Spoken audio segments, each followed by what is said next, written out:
It was a cold winter season. The long-awaited snow had fallen.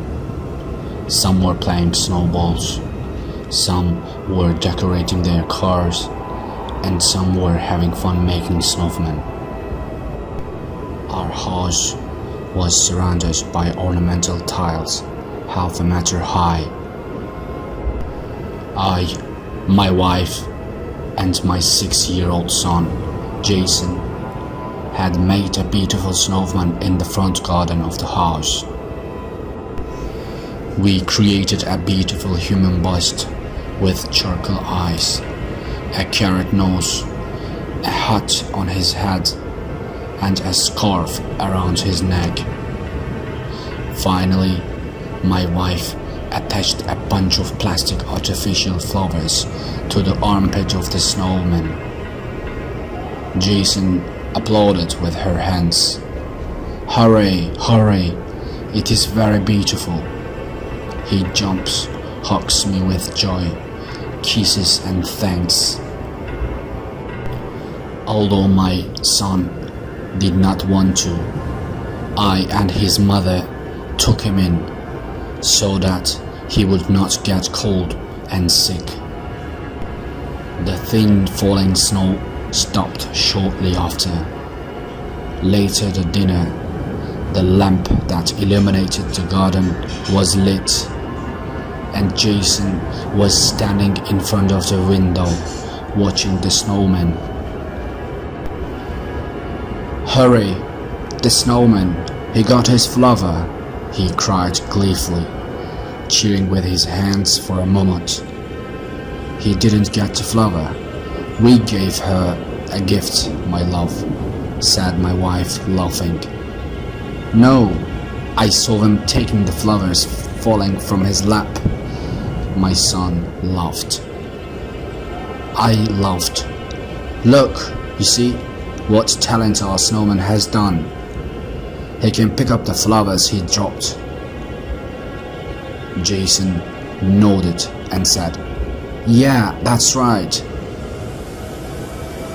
The next day, when I left the house for work, I wandered my eyes on the snowman and smiled with the joy that I had done very well.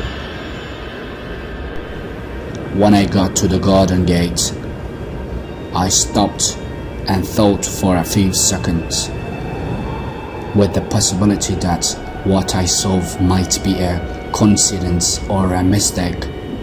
I looked back at the snowman. The traces of the flowers on the snowman's bosom were visible on the thin snow.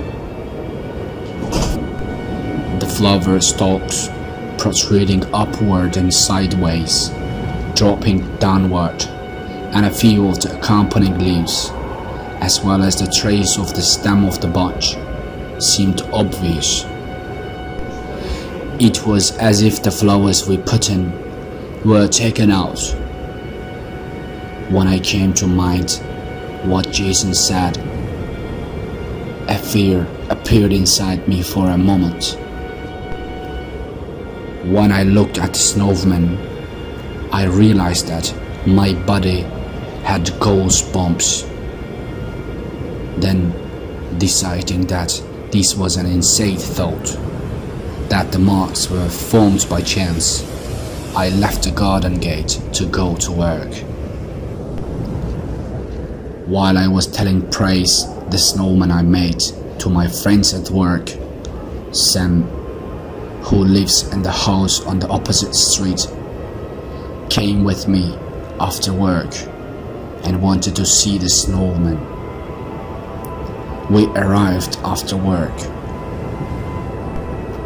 Upon entering through the garden door and seeing the snowman, Sam reached out and took the flowers with a mocking attitude, saying, "He has a swollen belly like you, but also these flowers are not good at all.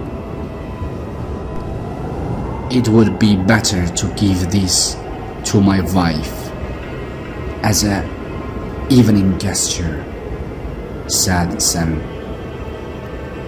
Although the worries that came to my mind at that moment, I gave up because I could not give a logical explanation of this to my friend.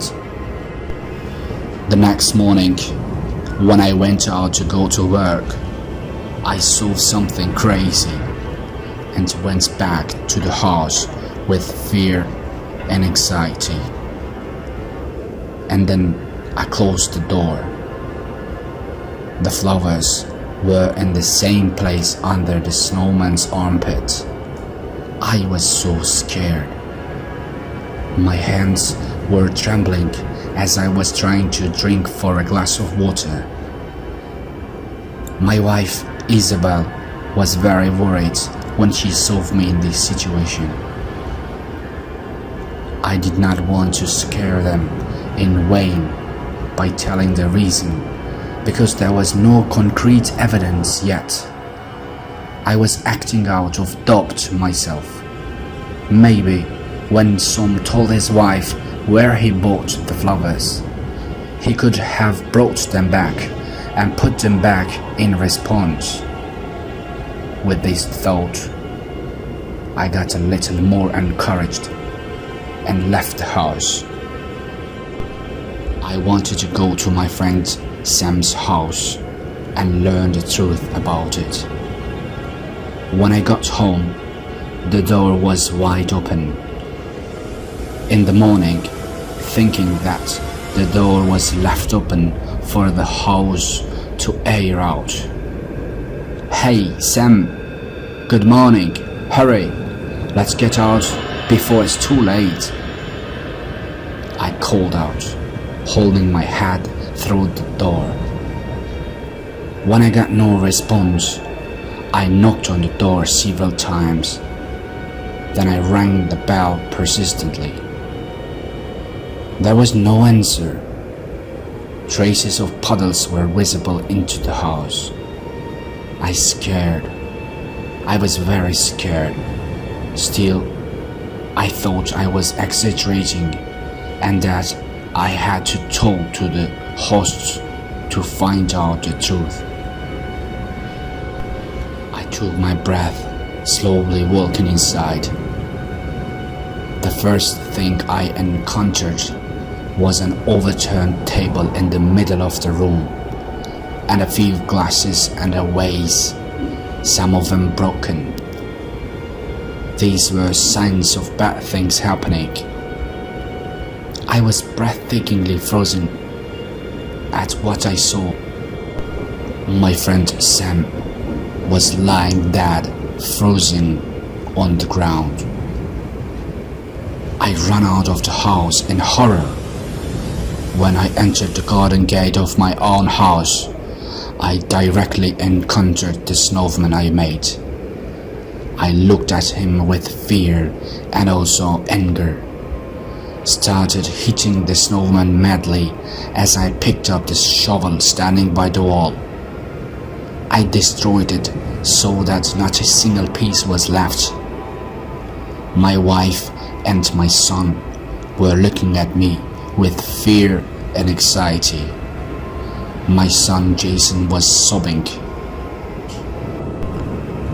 There was no way to explain this situation. After calling the police and reporting about my friend's house, I apologized and told my wife and my child that I was so sorry for what happened to Sam. I consoled my son by saying, "It's okay, we'll make a new one."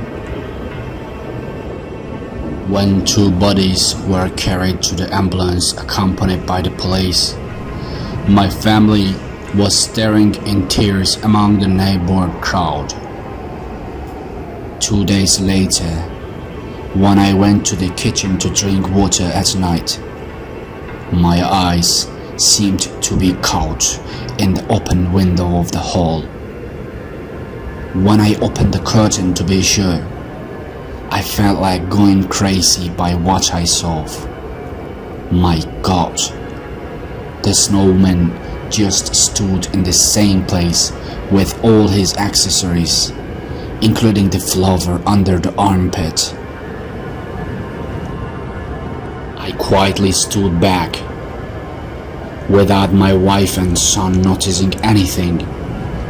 We left the backyard of the apartment house and took the taxi I called, and we went to the bus station.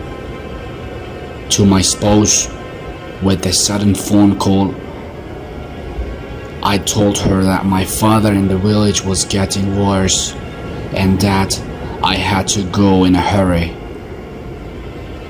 Later, I made the house sold through the real estate agents and settled in another city. And I kept this situation from my wife and child.